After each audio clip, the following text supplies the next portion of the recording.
Alone on a Mountaintop. Excerpt from Lonesome Traveler by Jack Kerouac. After all this kind of fanfare and even more, I came to a point where I needed solitude and just stop the machine of thinking and enjoying what they called living. I just wanted to lie in the grass and look at the clouds. They say too in ancient scripture, wisdom can only be obtained from the viewpoint of solitude. And anyway, I was sick and tired of all the ships and railroads and Times Squares of all time. I applied with the US Agriculture Department for a job as a fire lookout in the Mount Baker National Forest, in the high cascades of the Great Northwest. Just to look at these words made me shiver to think of cool pine trees by a morning lake.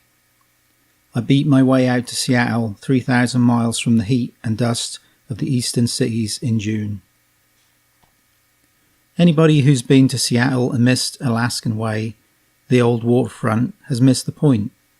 Here the totem pole stores, the waters of Puget Sound washing under old piers, the dark gloomy look of ancient warehouses and pier sheds, and the most antique locomotives in America switching boxcars up and down the waterfront, give a hint under the pure cloud-mopped sparkling skies of the Northwest of the great country to come.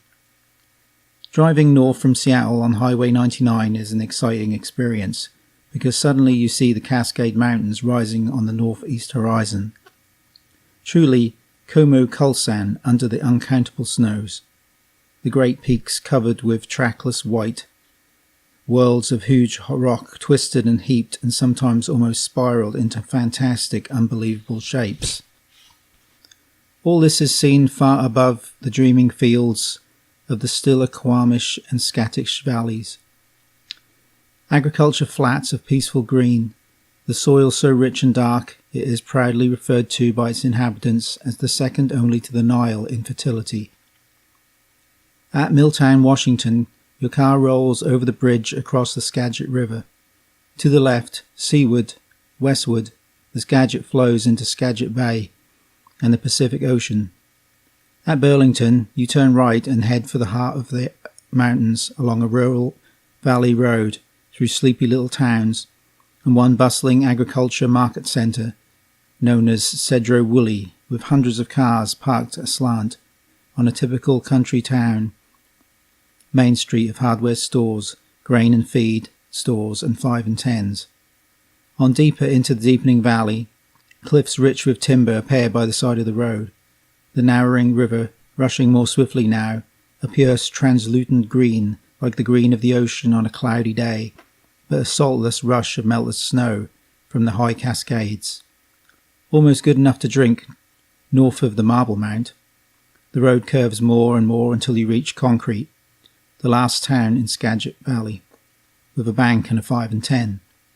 After that, the mountains rising secretly behind the foothills are so close that now you don't see them, but begin to feel them more and more. At Marble Mount, the river is a swift torrent, the work of the quiet mountains. Fallen logs beside the water provide good seats to enjoy a river wonderland. Leaves jiggling in the good clean northwest wind seem to rejoice. The topmost trees on the nearby timbered peaks, swept and dimmed by low-flying clouds, seem contented. The clouds assume the faces of hermits or of nuns, or sometimes look like sad dogs, hurrying off into the wings over the horizon. Snags struggle and gurgle in the heaving bulk of the river. Logs rush by at 20 miles an hour. The air smells of pine and sawdust and bark and mud and twigs. Birds flash over the water looking for a secret fish. As you drive north across the bridge at Marble Mount and on to New Halem, the road narrows and twists until finally the Skagit is seen pouring over rocks, frothing, and small creeks coming tumbling from the steep hillsides and pile right in. The mountains rise on all sides, only their shoulders and ribs visible, their heads out of sight and now snow-capped. At New Halem, extensive road construction raises a cloud of dust over shacks and cats and rigs. The dam there is the first in a series that create the Skagit watershed, which provides all the power for Seattle. The road ends at Diablo, a peaceful company settlement of neat cottages and green lawns surrounded by close-packed peaks named Pyramid and Colonial and Davis. Here, a huge lift takes you 1,000 feet up to the level of Diablo Lake and Diablo Dam. Over the dam pours a jet roar of water through which a stray log could go shooting out like a toothpick in a 1,000-foot arc. Here, for the first time, you're high enough really to begin to see the Cascades. Dazzles of light to the north show where the Ross Lake sweeps back all the way to Canada, opening a view of the Mount Baker National Forest as spectacular as any vista in the Colorado Rockies. The Seattle City Light and powerboat leaves on a regular schedule from a little pier near Diablo Dam and heads north between the steep timbered rocky cliffs towards Ross Dam. About half an hour's ride. The passengers are power employees, hunters and fishermen, and forestry workers. Below Ross Dam the footwork begins. You must climb a rocky trail 1,000 feet to the level of the dam. Here the vast lake opens out, disclosing small resort floats, offering rooms and boats for vacationists, and just beyond the floats of the U.S. Forestry Service. From this point on, if you're lucky enough to be a rich man or a forest fire lookout, you can get packed into the North Cascade primitive area by horse and mule and spend a summer of complete solitude. I was a fire lookout, and after 2 nights of trying to sleep in the boom and slap of the Forest Service floats, they came for me one rainy morning. A powerful tugboat lashed to a large corral float bearing 4 mules and 3 horses and my own groceries, feed, batteries and equipment. The mule skinner's name was Andy, and he wore the same old floppy cowboy hat he'd worn in Wyoming 20 years ago. "Well, boy, now we're going to put you away where we can't reach you. You better get ready." "It's just what I want, Andy. Be alone for 3 solid months, nobody to bother me." "It's what you're saying now, but you'll change your tune after a week." I didn't believe him. I was looking forward to an experience men seldom earn in this modern world. Complete and comfortable solitude in the wilderness, day and night, 63 days and nights to be exact. We had no idea how much snow had fallen on my mountain during the winter, and Andy said, "Didn't it mean you got to hike 2 miles down that hard trail every day or every other day with 2 buckets, boy? I ain't envying you. I've been back there, and one day it's going to be hot, and you're about ready to broil, and bugs you can't even count 'em, and the next day a little old summer blizzard come and hit you around the corner of Hosamine, which sits right there near Canada in your backyard, and you won't be able to stick logs fast enough in that pot-belly stove of yours." But I had a full rucksack loaded with turtleneck sweaters and warm shirts and pants, and long wool socks bought on the Seattle waterfront, and gloves and an air muff cap, and lots of instant soup and coffee in my grub list. "Should have brought yourself a quart of brandy, boy," says Andy, shaking his head as the tug pushed our corral float up Ross Lake, through the log gate, and around to the left, dead north underneath the immense rain shroud of Sourdough Mountain and Ruby Mountain. "Where's Desolation Peak?" I asked, meaning my own mountain, a mountain to be kept forever. I dreamed all that spring. Oh, lonesome traveler. "You ain't going to see it till we're practically on top of it, and by that time you'll be so soaking wet you won't care." Assistant Ranger Martin Golk of the Marble Mountain Ranger Station was with us too, also giving me tips and instructions. Nobody seemed to envy Desolation Peak except me. After 2 hours, pushing through the storming waves of the long rainy lake, with dreary, misty timber rising steeply on both sides, and the mules and horses chomping on their feed bags patiently in the downpour, we arrived at the foot of Desolation Trail, and the tugman, who'd been providing us with good hot coffee in the pilot cabin, eased her over and settled the float against the steep muddy slope, full of bushes and fallen trees. The mule skinner whacked the first mule and she lurched ahead, with her double-sided pack of batteries and canned goods, hit the mud with forehoofs, scrambling, slipped, almost fell back in the lake, and finally gave one mighty heave and went skittering out of sight in the fog to wait on the trail for the other mules and their master. We all got off, cut the barge loose, waved to the tugman, mounted our horses and started up a sad and drippy party in a heavy rain. At first the trail, always steeply rising, was so dense with shrubbery we kept getting shower after shower from overhead and against our outsaddled knees. The trail was deep with round rocks that kept causing the animals to slip. At one point a great fallen tree made it impossible to go on until old Andy and Marty went ahead with axes and cleared a short cut around the tree, sweating and cursing and hacking as I watched the animals. By and by they were ready, but the mules were afraid of the rough steepness of the shortcut and had to be prodded with sticks. Soon the trail reached alpine meadows powdered with blue lupine everywhere in the drenching mists, and with little red poppies, tiny budded flowers as delicate as design on a small Japanese teacup. Now the trail zigzagged widely back and forth up the high meadow.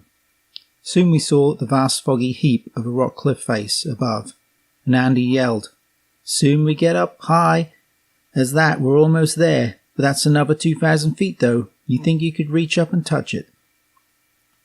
I unfolded my nylon poncho and dragged it over my head, and drying a little, or rather ceasing to drip, I walked alongside the horse to warm my blood and began to feel better. But the other boys just rode along with their heads bowed in the rain. As for the altitude, all I could tell was from some occasional frightening spots on the trail where we could look down on distant treetops.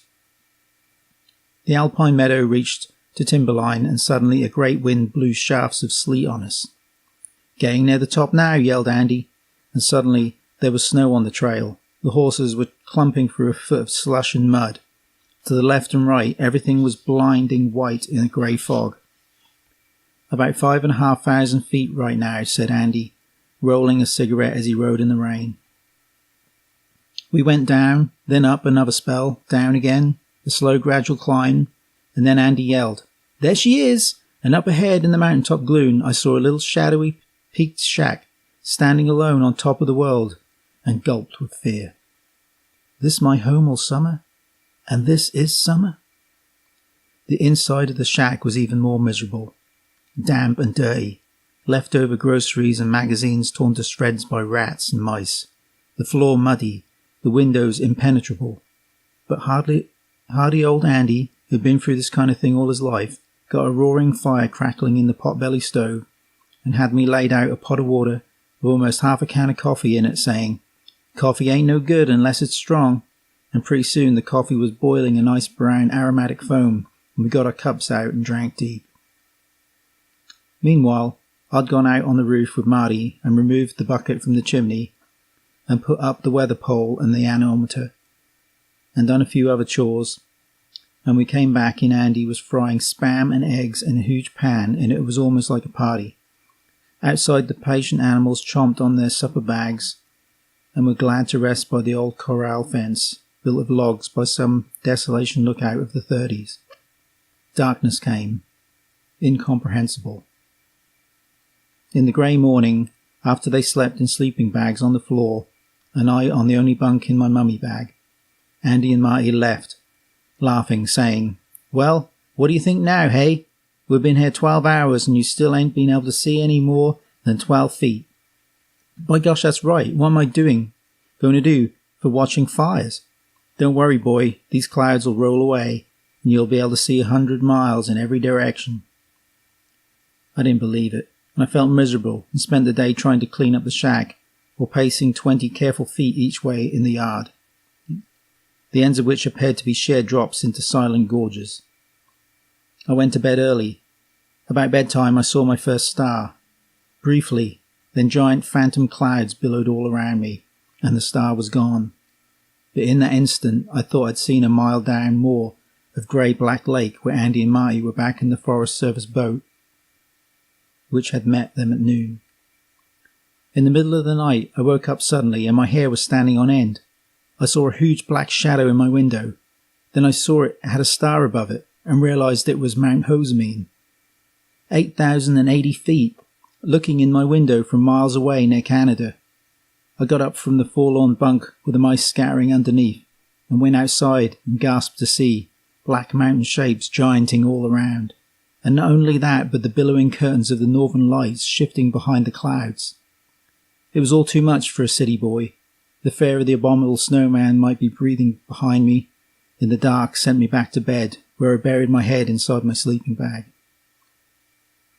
But in the morning, Sunday, July the 6th, I was amazed and overjoyed to see a clear blue sunny sky, and down below, like a radiant pure snow sea, the clouds making a marshmallow cover for all the world, and all the lake, while I abided in warm sunshine, among hundreds of miles of snow-white peaks. I brewed coffee and sang, and drank a cup on my drowsy warm doorstep. At noon the clouds vanished, and the lake appeared below, beautiful beyond belief, a perfect blue pool 25 miles long and more, and the creeks like toy creeks, and the timbers green and fresh everywhere below, and even the joyous little unfolding liquid tracks of vacationist fishing boats on the lake and in the lagoons. A perfect afternoon of sun, and behind the shack I discovered a snowfield big enough to provide me with buckets of cold water till late September. My job was to watch for fires. One night a terrific lightning storm made a dry run across the Mount Baker National Forest without any rainfall. When I saw that ominous black cloud flashing wrathfully towards me, I shut off the radio and laid the aerial on the ground and waited for the worst. Hiss, hiss, said the wind, bringing dust and lightning nearer. Tick, said the lightning rod, receiving a strand of electricity from a strike on the nearby Skagit Peak. Hiss, tick, and in my bed I felt the earth move. 15 miles to the south, just east of Ruby Peak and somewhere near Panther Creek, a large fire raged, a huge orange spot. At 10 o'clock lightning hit again and it flared up dangerously. I was supposed to note the general area of the lightning strikes. By midnight I'd been staring so intently out the dark window I got hallucinations of fire everywhere. 3 of them, right in Lightning Creek, phosphorescent orange verticals of ghost fire that seemed to come and go. In the morning, there at 177 degrees 16, where I'd seen the big fire, was a strange brown patch in the snowy rock showing where the fire had raged and sputtered out in the all-night rain that followed the lightning.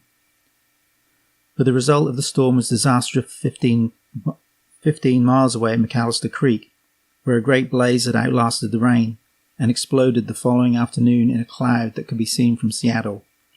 I felt sorry for the fellows who had to fight these fires, the smoke jumpers, who parachuted down on them out of planes, and the trail crews who hiked to them, climbing and scrambling over slippery rocks and scree slopes, arriving sweaty and exhausted only to face a wall of heat when they got there.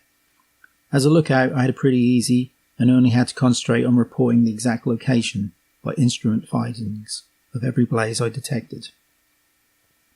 Most days, though, it was routine that occupied me. Up at 7 or so every day, a pot of coffee brought to boil over a handful of burning twigs. I'd go out in the alpine yard with a cup of coffee hooked in my thumb and leisurely make my wind speed and wind direction and temperature and moisture readings. Then after chopping wood, I'd use the two-way radio and report to the relay station at Sordo. At 10 a.m. I usually got hungry for breakfast. I'd make delicious pancakes, eating them at my little table that was decorated with bouquets of mountain lupine and sprigs of fir. Early in the afternoon was the usual time for my kick of the day, instant chocolate pudding with hot coffee. Around 2 or 3, I'd lie on my back on the meadow side and watch the clouds float by, or pick blueberries and eat them right there. The radio was on loud enough to hear any calls for desolation. Then at sunset, I'd roust up my summer out of the cans of yams and spam and peas, or sometimes just pea soup with corn muffins, baked on top of the wood stove in the aluminum foil. Then I'd go out to that precipitous snow slope and shovel my 2 bales of snow for the water tub, and gather an armful of fallen firewood from the hillside, like the proverbial old woman of Japan. For the chipmunks and the conies, I put pans of leftovers under the shack. In the middle of the night, I could hear them clanking around. The rat would scramble down from the attic and eat some too. Sometimes I'd yell questions at the rocks and trees, and across gorges, or yodel. What is the meaning of the void? The answer was perfect silence, so I knew. Before bedtime, I'd read my kerosene lamp, whatever books were in the shack. It's amazing how people in solitary hunger after books.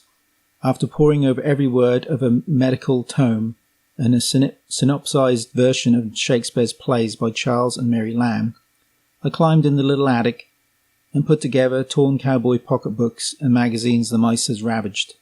I also played stud poker with 3 imaginary players. Around bedtime, I'd bring a cup of milk almost to the boil with a tablespoon of honey in it, and drink that for my lammy nightcap. Then I'd curl up in a sleeping bag. No man should go through the life without once experiencing healthy, even bored solitude of the wilderness, finding himself depending solely on himself and thereby learning his true and hidden strength. Learning, for instance, to eat when he's hungry and sleep when he's sleepy. Also around bedtime was my singing time. I'd pace up and down the well-worn path in the dust of my rock, singing all the show tunes I could remember, at the top of my voice too, with nobody to hear except the deer and the bear. In the red dusk, the mountains were symphonies in pink snow. Jack Mountain, Three Fuels Peak, Freeze Out Peak, Golden Horn, Mount Terror, Mount Fury, Mount Despair, Crooked Thumb Peak, Mount Challenger, and the incomparable Mount Baker, bigger than the world in the distance. On my own little jackass ridge that completed the Ridge of Desolation. Pink snow and the clouds all distant and frilly like ancient remote cities of Buddha land, splendour, and wind working incessantly, wish, booming at times, rattling my shack. For supper I made chop suey and baked some biscuits and put the leftovers in the pan for the deer that came in the moonlight and nibbled like big strange cows of peace, long antlered bucks and does and babies too. As I meditated in the alpine grass, facing the magic moon-laned lake, I could see firs reflected in the moonlight. The moonlit lake 5,000 feet below, upside down, pointing to infinity. And all the insects ceased in honour of the moon. 63 sunsets I saw revolve on that perpendicular hill, mad raging sunsets, pouring in sea foams of cloud for the unimaginable crags like the crags you greyly drew in pencil as a child, with every rose tint of hope beyond, making you feel just like them, brilliant and bleak beyond words. Cold mornings with clouds billowing out of the lightning gorge, like smoke from a giant fire, but the lake cerulean as ever.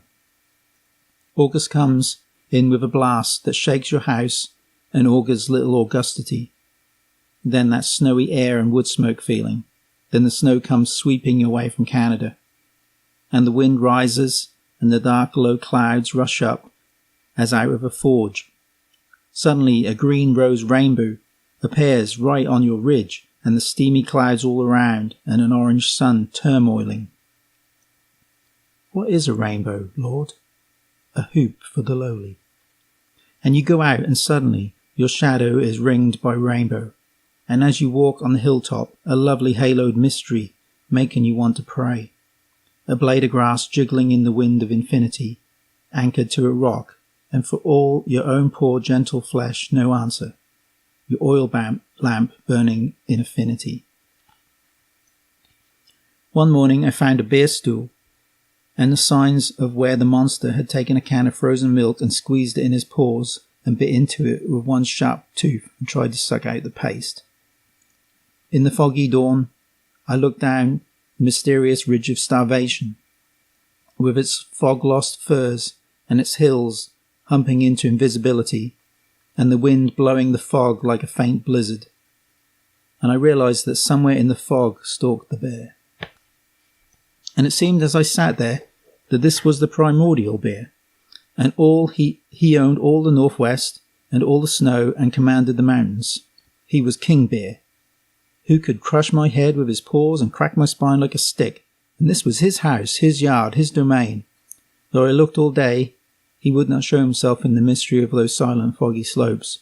He prowled at night among the unknown lakes, and in the early morning the pure light that shadowed mountainside of fir and made him blink with respect. He had millenniums of prowling here behind him. He had seen the Indians and the redcoats come and go, and would see much more. He continuously heard the reassuring, rapturous rush of silence, except when near creeks.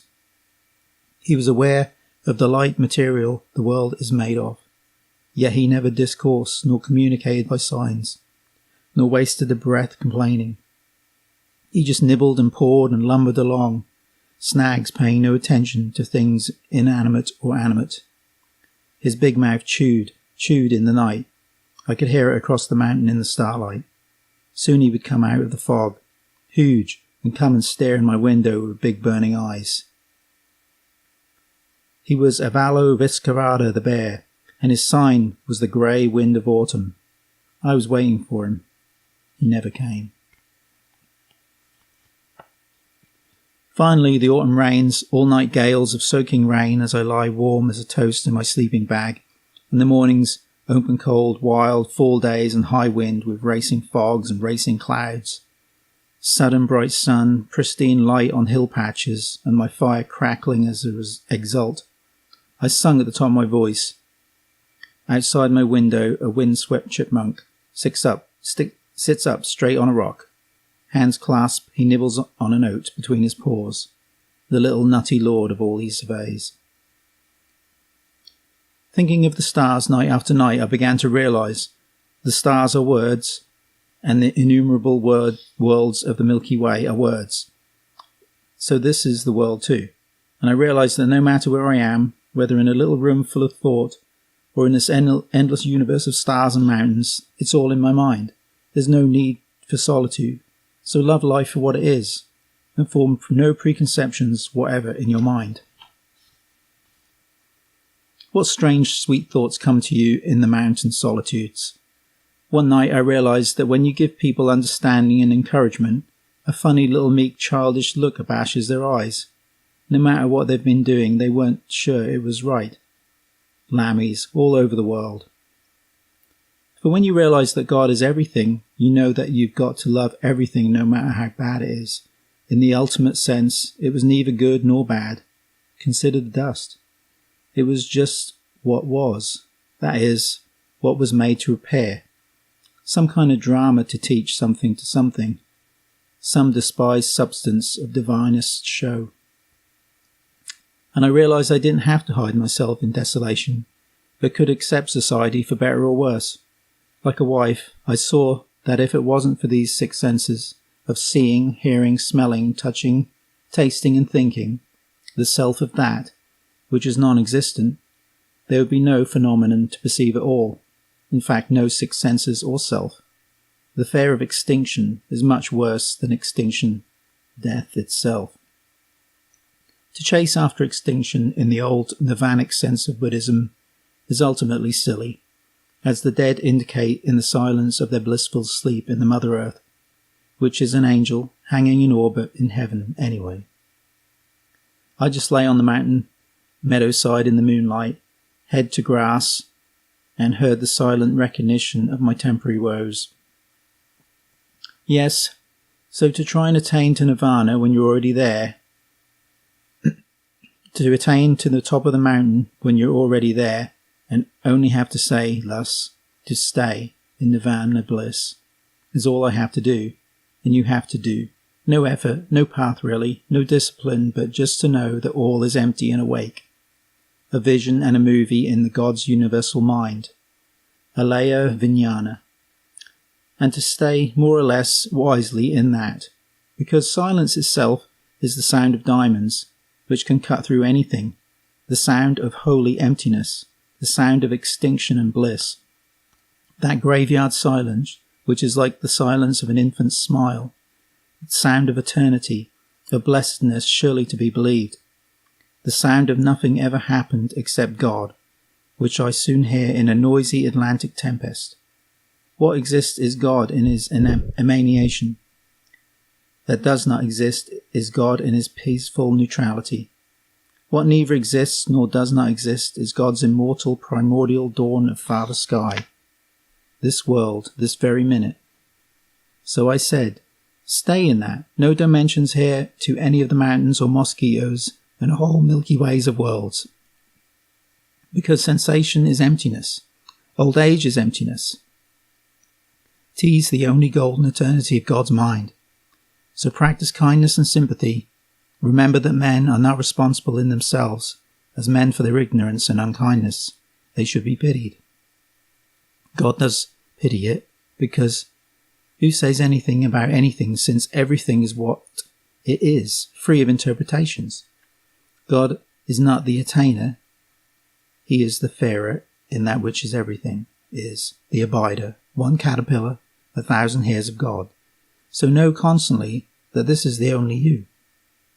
God, empty and awake, and eternally free in the innumerable atoms of the emptiness everywhere. I decided that when I could go back to the world down there, and I'd try to keep my mind clear in the midst of murky human ideas, smoking like factories on the horizon through which I would walk towards. When I came down in September, a cool old golden look had come into the forest, auguring cold snaps and frosts, and the eventual howling blizzard that would cover my shack completely. Unless those winds at the top of the world would keep her board. As I reached the bend in the trail where the shack would disappear, I would plunge down to the lake and meet the boat that would take me out and home. I turned and blessed Desolation Peak and the little pagoda on top, and thanked them for the shelter and the lesson I'd been taught.